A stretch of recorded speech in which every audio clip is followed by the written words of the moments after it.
দেখো আমি আজকে তরকা করছি, সোয়াবিন তরকার ডাল সব এর ভিতরে সিদ্ধ বসাইয়েছি।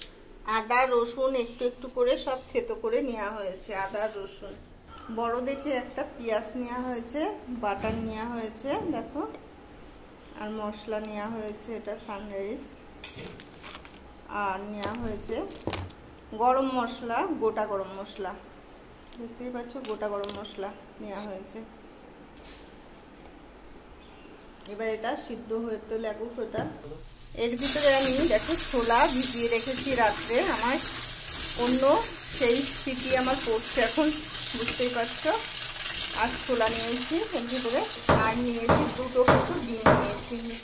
প্রেশার কুকারের সেই ডাল আমার সিদ্ধ এখন হয়েই গেছে। একটা কড়াই বসিয়েছি, তেল দিয়েছি, এর ভিতরে জিরে দেখো, একটা শুকনো লঙ্কা নিয়েছি আবার, আর আমি পেঁয়াজ ছেড়ে দিয়েছি। এবার না একটু পেঁয়াজ লাল লাল হয়ে যেয়ে সেই আমি রসুন আর আদা আবার ছেড়ে দিলাম।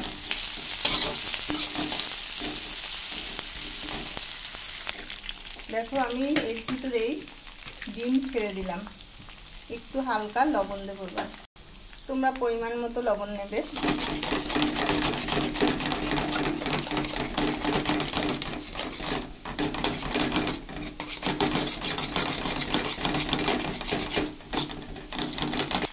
সবগুলো দেখো এখানটা হয়ে গেছে, আমি একটু অন্যরকম করে করছি। এবার আমি ছোলা ছেড়ে দেবো, এর ভিতরে আমি ছোলা দিয়ে দিলাম, আবার স্বাদ অনুযায়ী লবণ।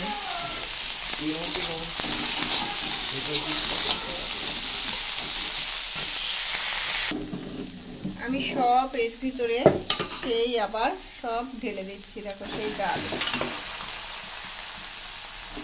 যেগুলো সিটি মেরেছি হলুদ লবণ দিয়ে দিয়ে, সেই সোয়াবিন দিয়ে সব আমি ঢেলে দিলাম, আলু দিয়ে।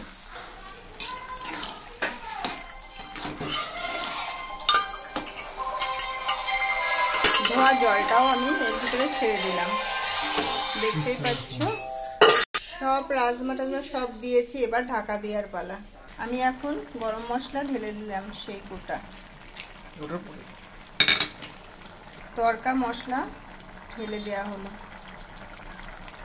তরকা মশলা, একটা তরকা মশলা দেয়া হচ্ছে, কিন্তু এটার নাম হলো তরকা মশলা। এটাও পরিমাণ মতো চিনি তোমরা দেবে। এবার ধনের গুঁড়ো করছি, গন্ধ একটা খুব সুন্দর আসছে। জিরের গুঁড়ো,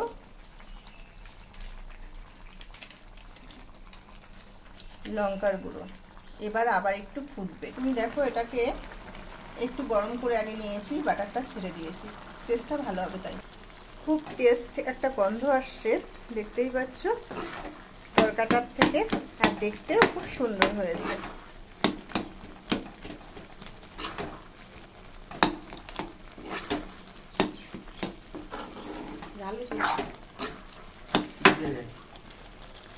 এখন আমি সস দিলাম, এখন দিলাম মেথি পাতা, সেন্টটা আরো সুন্দর হবে, গন্ধটা। দেখো বন্ধু তরকাটা কি সুন্দর হয়েছে। তোমরা নিরামিষও করলে করতে পারো।